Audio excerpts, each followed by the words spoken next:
Hello everyone, I'm Harshith. I'm a PhD student from the Soft Matter Lab, University of Gothenburg in Sweden. Today I'll be talking about some of the work that we have done with microplanktons using holography and a bit of deep learning. So I guess I need not speak much about planktons for this community, but planktons are a group of marine microorganisms, not just marine organisms, but any organisms that are found in water bodies that cannot propel themselves against currents, basically. So they play a crucial role in the Earth ecosystem and in the carbon cycle. They also form the basis of this marine food chain. So let us take these organisms that you have just seen to motivate the idea behind this project. So they are phytoplanktons. So as the name suggests, they are similar to terrestrial plants, which means they survive by photosynthesis. They convert carbon dioxide to oxygen and some hydrocarbons.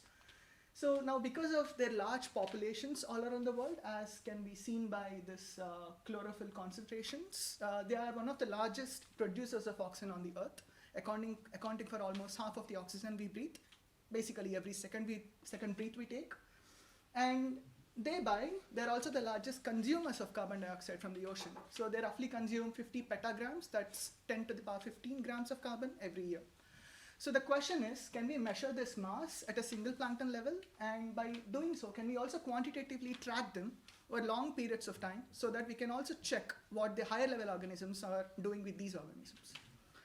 So yeah, reiterating the questions again. So that our goal is to measure the dry mass of planktons by designing a non-intrusive method. I'll come to what the dry means, and then to perform quantitative estimations of plankton movements and also to observe interplay between different species. Now, when I say dry mass, as the name suggests, it's the non-aqueous mass of a cell, for example, or weight of all the elements that it contains. Now, bringing this into physics terms, I'd like to give this example where, let's say you have a cell or something with some refractive index, n, and it is suspended in a medium which is of refractive index eta naught. So this will create a phase shift, and which can be written like this, basically 2 pi by lambda times the path difference or the delay the light faces. And dry mass is nothing but a surface integral of this phase shift. So this is just a physics definition, just to keep in mind.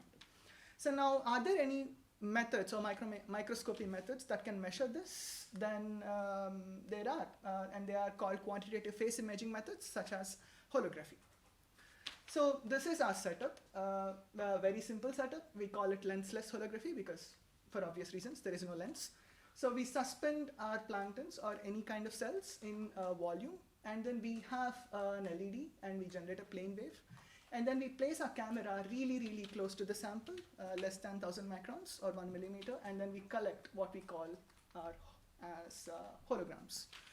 So unlike a usual microscopic image, a hologram looks like this. Basically, it's just a scattered wave that we are collecting. So planktons scatter some light, and this interacts with the background light that is unscattered, and this generates an interference pattern. Now, the good thing about this kind of interference patterns is it contains information about the refractive index, the size, and the shape, and everything.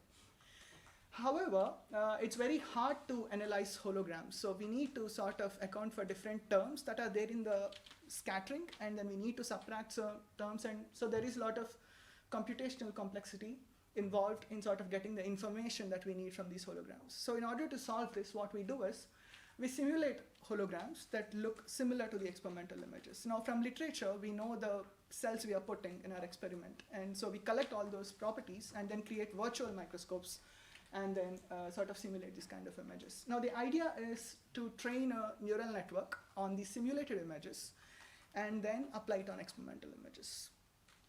So we have this software package called DeepTrack 2.0, which can be used to simulate any kind of microscopic system you have in your lab. So in this case, we have created a virtual holographic microscope that we have already created in the lab.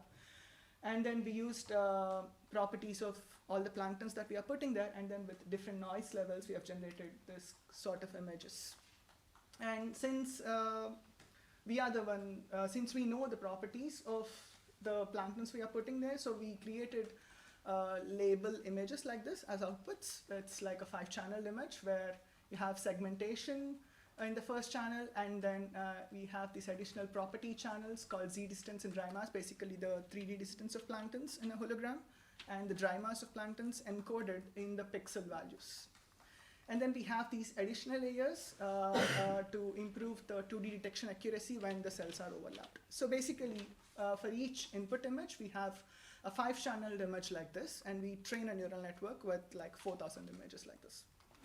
And this is our neural network. We call this a regression unit. So basically, it is inspired from a unit, but in the upsampling path, we split it into 2 parts just because we have 2 kinds of tasks here. One is the segmentation, and other is the regression. And then we use a custom loss function for it. So basically, what it's doing is pretty similar to a unit. So we have a series of convolutional layers to sort of understand the spatial high-level, low-level, and high-level spatial features. And then we just upsample these images into 2 different parts and then combine them in the end together. Now, once the network is trained, we replace it with an experimental image, and it sort of predicts something. So visually, we can confirm that the 2D positions are accurate, and we still don't know whether the dry mass and the z distance are accurate or not, but we'll see that in a moment.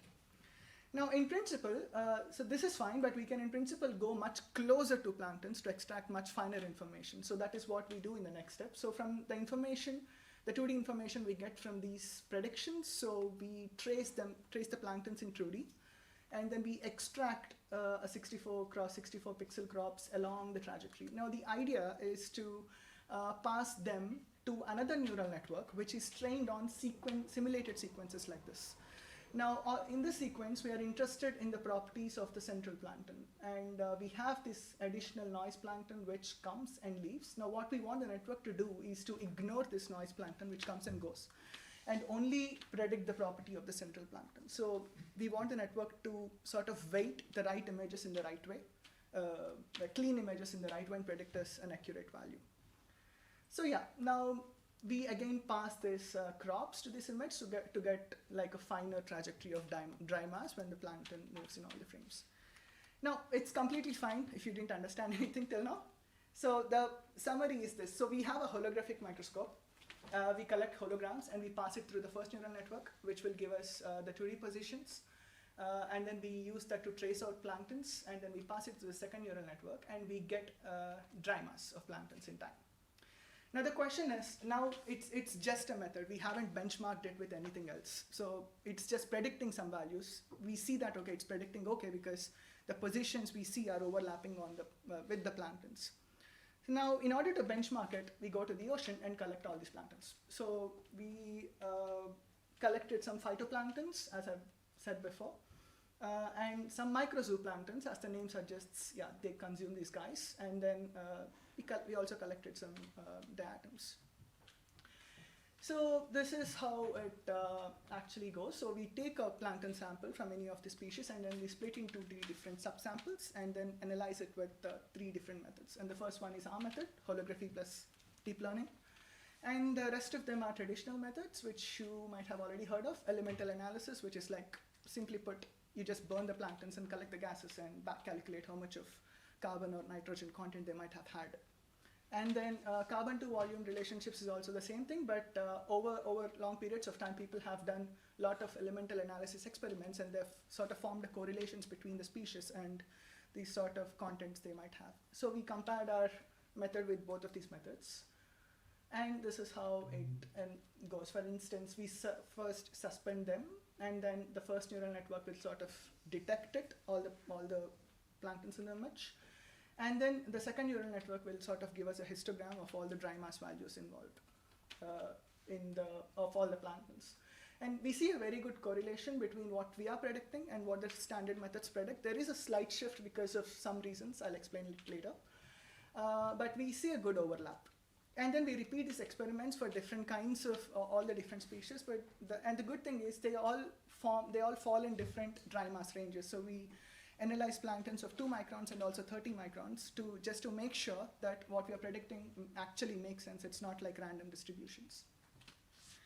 Now, once we saw that there is this good correlation and method sort of works, so we did the next thing, which is like mixing 2 species and actually tracking them. So in this case, we mixed a predator species called Oxaris marina and a prey species called Genalia tertiolacta. And this is how the experiment goes. So a pure holography video will look like this when you take it directly from the lab. So if you notice, you can already see like there are two species here. One of them is like darker because it's larger and it's sort of scattering more light. And one of them is sort of fainter, and that's the prey. Now, the first neural network can automatically tell us what is a predator and what is a prey. So all the orange ones are the predators, and the blue ones are the prey. And then we can analyze the feeding events. So this is like a feeding event where the orange one is sort of now in a pre-feeding phase where it is sort of searching all over the space to find the right prey. And it eventually finds it, and when it finds it, it enters what we call as feeding phase. And you'll see why we call it feeding phase. Because it stops. It stops in both 2D and 3D and just feeds on it there. So it's pretty localized when the feeding happens. And once it feeds on it, it again goes back to its normal swimming behavior, searching for other prey, basically. So this is completely predicted by the neural network, the second neural network, basically. Again, this is a different example. Again, the same thing, just to reiterate the point, like it's sort of localized when the feeding event basically happens. It's basically stops when it starts feeding. Yep, now while this is happening, we were also measuring the dry mass in the background, which is like, which if it consumes something, we should see an increase in the weight. So we saw that the difference between the post-feeding and the pre-feeding dry mass of the predator is close to the dry mass of the prey, which actually proves that the method is working. Second thing, now we can also sort of predict that how much of the weight of the prey is actually transferred to a high-level organism, the predator. So now we saw that roughly 70 to 80% of the prey weight gets transferred to the predator in feeding events like this between species, at least Oxaris marina and Genalia tertiolacta. And we have also done some reverse experiments, which is like just leaving the cells out there and then just checking what they do. So basically, this is a diatom species called Thalassiosierra, and then it divides into two daughter cells, and then one of them divides into a double daughter cell. So it's for 2 generations. And then again, while this was happening, we also measured the dry mass in the background. So, and we see that the sum of the dry masses of the daughter cell is close to the dry mass of the parent cell. So these 2 experiments are to understand the interplay between species and also to confirm that the method is giving us correct values. Yes, and then yeah, this is just a summary. So it's a method to estimate the single plankton dry mass dynamically.